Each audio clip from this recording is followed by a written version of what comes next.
नमस्कार दोस्तों। आज हम आपके लिए एक और बहुत दिलचस्प पंचतंत्र की कहानी दुष्ट सर्प और कौवे लेकर आए हैं। एक जंगल में एक बहुत पुराना बरगद का पेड़ था। उस पेड़ पर घोंसला बनाकर एक कौआ कौवी का जोड़ा रहता था। उसी पेड़ के खोखले तने में कहीं से आकर एक दुष्ट सर्प रहने लगा। हर वर्ष मौसम आने पर कौवी घोंसले में अंडे देती और दुष्ट सर्प मौका पाकर उनके घोंसले में जाकर अंडे खा जाता। एक बार जब कौआ व कौवी जल्दी भोजन पाकर शीघ्र ही लौट आए तो उन्होंने उस दुष्ट सर्प को अपने घोंसले में रखे अंडों पर झपटते देखा। अंडे खाकर सर्प चला गया। कौए ने कौवी को ढाढ़स बंधाया, प्रिय हिम्मत रखो, अब हमें शत्रु का पता चल गया है, कुछ उपाय भी सोच लेंगे। कौए ने काफी सोचा विचारा और पहले वाले घोंसले को छोड़ उससे काफी ऊपर टहनी पर घोंसला बनाया और कौवी से कहा, यहाँ हमारे अंडे सुरक्षित रहेंगे। हमारा घोंसला पेड़ की चोटी के किनारे निकट है और ऊपर आसमान में चील मंडराती रहती हैं। चील सांप की बैरी है। दुष्ट सर्प यहाँ तक आने का साहस नहीं कर पाएगा। कौवे की बात मानकर कौवी ने नए घोंसले में अंडे दिए, जिसमें अंडे सुरक्षित रहे और उनमें से बच्चे भी निकल आए। उधर सर्प उनका घोंसला खाली देखकर यह समझा कि उसके डर से कौआ कौवी शायद वहां से चले गए हैं, पर दुष्ट सर्प टोह लेता रहता था। उसने देखा कि कौआ कौवी उसी पेड़ से उड़ते हैं और लौटते भी वहीं हैं। उसे यह समझते देर नहीं लगी कि उन्होंने नया घोंसला उसी पेड़ पर ऊपर बना रखा है। एक दिन सर्प खोह से निकला और उसने कौओं का नया घोंसला खोज लिया। घोंसले में कौआ दंपति के 3 नवजात शिशु थे। दुष्ट सर्प उन्हें एक एक करके घपाघप निगल गया और अपने खोह में लौटकर डकारें लेने लगा। कौआ व कौवी लौटे तो घोंसला खाली पाकर सन्न रह गए। घोंसले में हुई टूट फूट व नन्हे कौओं के कोमल पंख बिखरे देखकर वह सारा माजरा समझ गए। कौवी की छाती तो दुख से फटने लगी।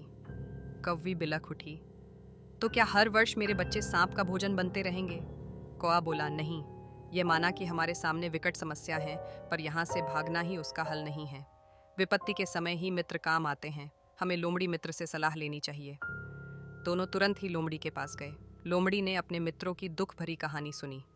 उसने कौआ तथा कौवी के आंसू पोंछे। लोमड़ी ने काफ़ी सोचने के बाद कहा, मित्रों, तुम्हें वह पेड़ छोड़कर जाने की ज़रूरत नहीं है। मेरे दिमाग में एक तरकीब है जिससे उस दुष्ट सर्प से छुटकारा पाया जा सकता है। लोमड़ी ने अपने चतुर दिमाग में आई तरकीब बताई। लोमड़ी की तरकीब सुनकर कौआ कौवी खुशी से उछल पड़े। उन्होंने लोमड़ी को धन्यवाद दिया और अपने घर लौट आए। अगले ही दिन योजना अमल में लानी थी। उसी वन में बहुत बड़ा सरोवर था। उसमें कमल और नरगिस के फूल खिले रहते थे। हर मंगलवार को उस प्रदेश की राजकुमारी अपनी सहेलियों के साथ वहां जल क्रीड़ा करने आती थी। उनके साथ अंगरक्षक तथा सैनिक भी आते थे। इस बार राजकुमारी आई और सरोवर में स्नान करने जल में उतरी तो योजना के अनुसार कौआ उड़ता हुआ वहां आया। उसने सरोवर तट पर राजकुमारी तथा उसकी सहेलियों द्वारा उतार कर रखे गए कपड़ों व आभूषणों पर नजर डाली। कपड़े के ऊपर राजकुमारी का प्रिय हीरे व मोतियों का विलक्षण हार रखा था। कौवी ने राजकुमारी तथा सहेलियों का ध्यान अपनी ओर आकर्षित करने के लिए कांव कांव का शोर मचाया। जब सबकी नजर उसकी ओर घूमी तो कौआ राजकुमारी का हार चोंच में दबाकर ऊपर उड़ गया। सभी सहेलियां चीखीं, देखो देखो, वह राजकुमारी का हार उठाकर ले जा रहा है। सैनिकों ने ऊपर देखा तो सचमुच एक कौआ हार लेकर धीरे धीरे उड़ता जा रहा था। सैनिक उसी दिशा में दौड़ने लगे।